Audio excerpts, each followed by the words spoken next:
तो हेलो बच्चों, आज का ये लेक्चर ट्रिगोनोमेट्री के ऊपर है जो क्लास 10th का मैथ्स का है और उससे हम आज इंट्रोडक्शन देखेंगे। आज इंट्रोडक्शन देखेंगे और समझेंगे कि ट्रिगोनोमेट्री क्या है। ठीक है, और अगर आप क्लास 10th में हो और आपका एग्ज़ाम आने वाला है तो आप क्या कर सकते हैं कि ट्रिगोनोमेट्री, इंट्रोडक्शन टू ट्रिगोनोमेट्री और एप्लीकेशन ऑफ ट्रिगोनोमेट्री, ये दो चैप्टर्स अगर आप करके चले जाते हैं एग्जाम में ना तो अप्रॉक्स आप 15 मार्क्स तक तो स्कोर कर लेंगे। ये दोनों चैप्टर से, और ये दोनों चैप्टर कोई भी चैप्टर से रिलेटेड नहीं होता है। इसमें आपको कोई चीज़ जानना नहीं है पहले से कि मैं ये जानूंगा तब ये चैप्टर कर पाऊंगा। तो ये इंडिपेंडेंट चैप्टर है बच्चों, तो आसानी से ये किया जा सकता है और आसानी से इसमें मार्क्स लाया जा सकता है। और अगर आप ये लेक्चर्स देख लेते हैं ना बच्चों तो कंफर्म आप सवाल बना पाएंगे। एनसीईआरटी का सवाल या सीबीएसई पीवाईक्यूज या आईसीएसई पीवाईक्यूज, जो भी बोर्ड्स का क्वेश्चन है सारा आप सोल्व कर पाएंगे। ओके, जैसे कि ज्योमेट्री अगर आप लोगों ने पढ़ा हो, ऐसा कुछ वहाँ से पढ़कर नहीं आना है बच्चों। ओके, कि अब बोल दिए तो ज्योमेट्री पढ़ना पड़ेगा, नहीं। ट्रिगोनोमेट्री बिल्कुल इंडिपेंडेंट चैप्टर है और अगर आप पढ़ते हैं तो आप सारा कुछ समझ सकते हैं इसमें। ठीक है, बहुत आसान है और बस इंट्रोडक्शन आज मैं दे देता हूँ इसका। ओके, ये ट्री क्या है, गुणों क्या है और मेट्री क्या है। तो ट्री मतलब कि 3 हो गया, ट्राई लिखा हुआ है, और गुणों का मतलब साइड्स होते हैं और मेट्री का मतलब मेजर होता है। मतलब कि बेसिकली इस चैप्टर में जो है ना ट्रिगोनोमेट्री का 3 साइड्स का मेजरमेंट पढ़ते हैं, उसी में हम एंगल्स को देखते हैं, मेजरमेंट उनका भी पढ़ते हैं। तो एक्चुअली ये कुछ ऐसा हार्ड टॉपिक है नहीं। ओके, ठीक है। और एक चीज़ और बच्चों कि यहाँ पे ट्रायंगल में सिर्फ हम एक ट्रायंगल की बात करते हैं, उसके अलावा और कोई ट्रायंगल की बात होती नहीं है। तो आप समझ सकते हैं कौन सा वो ट्रायंगल होगा। तो वो ट्रायंगल होता है बच्चों ये वाला। ये कौन सा ट्रायंगल है बच्चों, आप कमेंट करिए ये कौन सा ट्रायंगल है, ए, बी और सी। ओके, तो अगर मैं यहाँ पे राइट एंगल ऐसे कर देता हूँ, ये 90 डिग्री हो गया बच्चों। जब तक मैं ऐसे नहीं करूँ तब तक आपको समझना नहीं है कि ये 90 ही है ना। ठीक है, ये 90 हो गया। और अगर मैं यहाँ पे ये एंगल हो गया और ये एंगल हो गया, मतलब कि इस चैप्टर में हमें राइट एंगल ट्रायंगल की ही बात करना है। 90 डिग्री जहाँ पे एक होता है उसी की बात करना है। अगर मैं इसको और आगे ले चलूँ, मतलब इसको और, ये देखिए, इसको और विस्तार से समझते हैं बच्चों। ठीक है, मैं इसी को उल्टा करता हूँ बच्चों। ये देखिए, अगर मैं अच्छा ऐसे ये वाला ऐसे कर देता हूँ, आप यहाँ पे समझ सकते हैं बच्चों। ठीक है, मैंने इसी को यहाँ पे ला दिया, उल्टा कर दिया। बस इसका डायरेक्शन ऐसे था, ऐसे कर दिया, उल्टा कर दिया। ए इधर हो गया, बी इधर, सी इधर। तो अभी भी ठीक ही है, अभी भी ये राइट एंगल ट्रायंगल है। फिर से देखते हैं,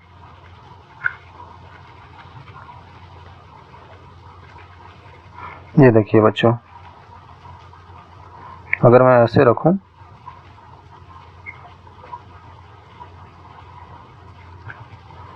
सीधा, तो ये भी बच्चों राइट एंगल ट्रायंगल है। बस हम यहाँ पे उलट दे रहे हैं, इसको उल्टा कर दे रहे हैं।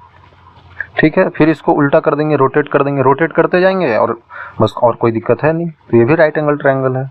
बस 90 डिग्री होनी चाहिए, एक एंगल उसका 90 डिग्री होना चाहिए। और बाकी ये दोनों तो एक्यूट एंगल है, ये भी एक्यूट है, ये भी एक्यूट है। एक्यूट एंगल समझते हैं बच्चों, मतलब जिसका एंगल 90 डिग्री से कम होता है। तो ये 90 से तो कम ही होगा ना, और इन दोनों का सम क्या होगा, ये भी 90 होगा। Sum of angle A plus angle C equal to 90 degree. क्यों बच्चों, क्यों होगा ये दोनों का 90 डिग्री सम, क्यों होगा, इन दोनों का सम 90 डिग्री ही क्यों होगा, क्योंकि ऑलरेडी एक 90 है। और एक ट्रायंगल में sum of all the angle A plus angle B plus angle C कितना होता है, 180 डिग्री। ये तो पढ़ा ही होगा। एक ट्रायंगल जो है, अगर नहीं पढ़ा है तो मैं भी ये बता देता हूँ, ट्रायंगल में तीनों एंगल्स का सम जो होता है 180 डिग्री होता है। ओके, और अगर 180 डिग्री होता है, हमें पता है कि एंगल बी जो है वो तो 90 ऑलरेडी है, तो उसके बाद इन दोनों का सम कितना हुआ 180 माइनस 90, ये 180 इधर जाएगा और माइनस हो जाएगा, तो कितना बचेगा 90 डिग्री ही तो बचेगा बच्चों। सिंपल, आप समझ सकते हैं, है ना। और मैंने एनसीईआरटी से एक दो यहाँ पे पिक्चर्स भी लाए हैं। जैसे ये बिल्डिंग है, बहुत बड़ा बिल्डिंग है, तो यहाँ पे कोई आदमी है ना बच्चों, यहाँ से हम आँखों से देख रहे हैं, यहाँ से हम आँखों से, आप ही का आँख है है ना, तो यहाँ से देख रहे थे। ये टॉप का जो है ना, देखिए ऊपर, बहुत ऊपर है टॉप का, यहाँ पे ऐसे देखना पड़ रहा है, ऐसे करके ऊपर। और भाई साहब ये जो है ये नीचे ग्राउंड फ्लोर पे ऐसे है। अगर मैं इन जो ऊपर देख रहा है टॉप पे और एक नीचे यहाँ पे इसको मिल रहा होगा, इन तीनों को मिला देंगे ना तो एक फिर से यहाँ पर राइट एंगल ट्रायंगल बन गया। सिंपल, एक ऐसा नॉर्मल सा सीधा एकदम कुछ हो, बिल्डिंग हो, और आप ऐसे देखेंगे तो ऑब्वियसली ऐसे आपके आंखों से होके ऐसे एक राइट एंगल ट्रायंगल बन जाएगा। और यहाँ पे भी देख सकते हैं कोई बलून ऊपर जा रहा है, तो बलून को देख रहे हैं हम यहाँ से एक बार ऐसे, तो ये भी राइट एंगल ट्रायंगल बना लिया। और फिर से अगर एक और बैलून है उसी के हाइट का, वहाँ भी देख रहे हैं तो वो भी एक राइट एंगल ट्रायंगल बना लिया। सिंपल, अभी तक आपको कुछ ऐसा लगा नहीं होगा, बस ऐसे इंट्रोडक्शन चल रहा है और कुछ इसमें चल ही नहीं रहा है। ओके, सो गो अहेड। नेक्स्ट क्या हम देखते हैं बच्चों, नेक्स्ट क्या देखते हैं। हाँ, अगर आपको यहाँ तक पता चल गया बच्चों तो थोड़ी सी और आगे बढ़ जाते हैं। बिल्कुल आसान है, अगर आप सवाल कर पाएंगे, इसका आगे मैं कराऊंगा तो बिल्कुल आप समझना है कि मैं सही जा रहा हूँ। सवाल ही तो बनाना है एग्जाम में भी जाकर, ठीक है। ओके, अगर आप में से किन्हीं का डाउट भी हो कि अगर ये मैं क्यों पढ़ रहा हूँ, trigonometry, application of trigonometry, introduction to trigonometry क्यों पढ़ा रहे हैं आप, क्या इसका रीज़न है। पहला रीज़न भाई साहब कि आपके एग्ज़ाम में आता है, ठीक है, ये तुम्हारे एग्ज़ाम में आता है तो पढ़ना तो पड़ेगा, तो ठीक है, ये तो एक रीज़न होता ही है। और एक और रीज़न है कि एक्चुअली में जो पहले के लोग होते थे ना, अर्लियर लोग, वो मैथ्स में ट्रिगोनोमेट्री का बहुत यूज करते थे, और ट्रिगोनोमेट्री रियल वर्ल्ड में इतना ज़्यादा यूज होता था, पता कर पाते थे कि हमारे पृथ्वी से कोई प्लैनेट कितना दूर हो सकता है, सन कितना दूर है, और उन दोनों के बीच का मेजरमेंट, दूरी भी हम आज के वर्ल्ड में भी देखते हैं, तो बहुत सारा चीज़ें मेजर कर पाते हैं ट्रिगोनोमेट्री की मदद से, ठीक है। और अगर आप देखें कि जो एस्ट्रॉयड वगैरह आते हैं पृथ्वी पे, उल्का पिंड होते हैं, वो भी कब आ जाते हैं नहीं पता है, तो उसका डिस्टेंस भी मेजर करना होता है, अगर वो कौन सी डायरेक्शन से आ रही है, वो सारा चीज़ बच्चों मैथ्स में, एडवांस मैथ्स में आप देखें तो सारा यूज़ होता है बच्चों, ठीक है। ये तो छोटे लेवल पे हमने पढ़ लिया, छोटे लेवल पे हम पढ़ रहे हैं कि ऐसे करके ट्रायंगल बना दे रहे हैं, राइट एंगल ट्रायंगल, यहाँ से हम देख रहे हैं अगर कोई चीज़, अगर हम यहाँ से कोई चीज़ देख रहे हैं, जैसे आप बता देता हूँ आपको, ऐसे करके हम कोई चीज़ अगर देख रहे हैं इसका टॉप का, तो ऐसे करके, तो ऐसा ये रियल वर्ल्ड में बड़े लेवल पे यूज़ होता है। ऐसे ही थोड़ी हम एस्ट्रोनॉट्स लोग चले जा रहे हैं चांद पे, ऐसे ही थोड़ी अदर प्लैनेट पे भी चले जा रहे हैं, उस सब कुछ यहाँ पे कैलकुलेट हो रहा है, उसके बाद ही तो जा पा रहे हैं, कितना दूरी है, कितना टाइम लगेगा। ओके, तो आई थिंक आपको आंसर मिलेगा क्यों पढ़ते हैं। छोटे लेवल पे तो हमें पता नहीं चलता कि घर में इसका क्या ही यूज़ है, रियल वर्ल्ड में कुछ दिखता भी नहीं है, बट बच्चों बड़े लेवल पे अगर ह्यूमैनिटी को बचाना है, अलग चीज़ों को जानना है, तो इसका यूज करना पड़ता है। आई थिंक आपको आंसर मिल गया होगा, इसीलिए पढ़ना पड़ता है। तो ठीक है, चलते हैं आगे। आगे क्या है बच्चों, फिर से एक राइट एंगल ट्रायंगल में ड्रॉ करता हूँ, फिर से एक राइट एंगल ट्रायंगल मैंने ड्रॉ कर दिया, और इसमें कुछ चीज़ें मैं आपको बताता हूँ। ए बी सी, ये राइट एंगल बना दिया, ठीक है, ये एंगल और ये एंगल। तो इसके सामने वाला एंगल कौन सा है, ये एंगल सी जो है, ये एंगल सी आपको दिख रहा है, ये एंगल है। इसके सामने का साइड कौन सा है, ए बी तो ही तो है इसके सामने का साइड, और ए के सामने का साइड क्या है, बी सी, और बी के सामने का साइड कौन सा है, ए सी, ठीक है। मैं इसे ऐसा क्यों बता रहा हूँ, ये आगे यूज होता है बहुत ज़्यादा, ऐसा आप ये ट्रिक की वजह से जान लेंगे तो मज़ा आएगा आपको। ये देखिए, इस साइड को क्या बोलेंगे, इस साइड को बोलेंगे एंगल सी के सामने वाला साइड। और ये कौन सा है? ये भी एंगल ए के सामने वाला साइड, एंगल ए के सामने वाला साइड। सिंपल, ये लिख दिया। बी के सामने वाला साइड ये हो गया, एंगल बी के सामने वाला साइड। सिंपल, ऐसे ही लिखते हैं। ये बस आपको बता रहा हूँ, ऐसे ये समझना कि सामने वाला, इसमें क्या समझना है, तो सामने वाला साइड है इसका, ऐसे इसका ये, ठीक है। इसका आगे यूज होता है बच्चों, चलिए बताते हैं आपको। या फिर सी के बगल वाला साइड ये दोनों हो गया, बी के बगल वाला साइड ये दोनों हो गया, है ना, ऐसे बता रहा हूँ। ये बी के बगल वाला साइड ये ए के बगल वाला साइड ये। तो बगल वाला तो पता ही है, सामने वाला हम जान लिए, ठीक है। अब आगे देखते हैं बच्चों। जैसे यहाँ पे कुछ चीज़ें साइंटिस्ट के द्वारा बताई गई कि साइन, कोसाइन, सेक, कॉस, कोसेक, कॉट, ये सब है ना, ये सारी चीज़ें साइंटिस्ट बताएं कि ये क्या होता है और ये एंगल को रिप्रेजेंट करने का तरीका है, ठीक है। तो चलिए उसको भी देख लेते हैं वो कैसे होता है। एक चीज़ आपने ये भी पढ़ा होगा कि पाइथागोरस थ्योरम क्या होता है। Pythagoras, ROUS, Pythagoras theorem. ये भी बच्चों ध्यान देने वाली बात है ना कि ये पाइथागोरस वाला थ्योरम भी जो है ना, ये राइट एंगल ट्रायंगल में ही लगता है। ये भी राइट एंगल ट्रायंगल में ही लगता है, मतलब इसमें लग जाएगा, और कोई ट्रायंगल में ऐसा लगता उगता नहीं है। तो देख सकते हैं कि इसमें जो हाइपोटेन्यूस होता है, इसको हाइपोटेन्यूस बोलते हैं, हाइपोटेनस, इसको हाइपोटेनस बोलते हैं।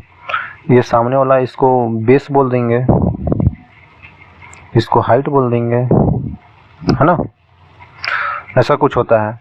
तो इसमें अगर मैं बताना चाहूँ ना, तो हमेशा हाइपोटेन्यूस का स्क्वायर, मतलब AC जो है, AC का स्क्वायर इक्वल टू AB का स्क्वायर प्लस BC का स्क्वायर। समझ रहे हैं?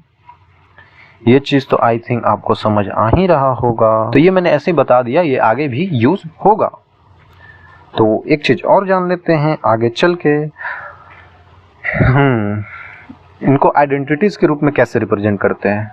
अभी आपको कुछ ऐसा फील नहीं होगा कि बहुत ज़्यादा हार्ड चल रहा है, ऐसा कुछ हार्ड है ही नहीं, चैप्टर बहुत आसान है, ये हार्ड चैप्टर है ही नहीं है। वो कैसे, चलिए बताते हैं आपको।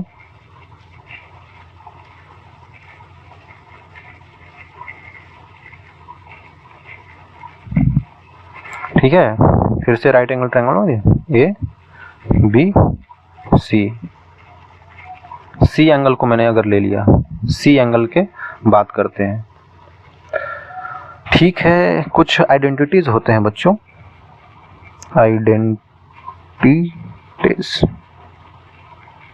इसको हम ध्यान में रखेंगे, ठीक है। तो वो क्या है, साइन,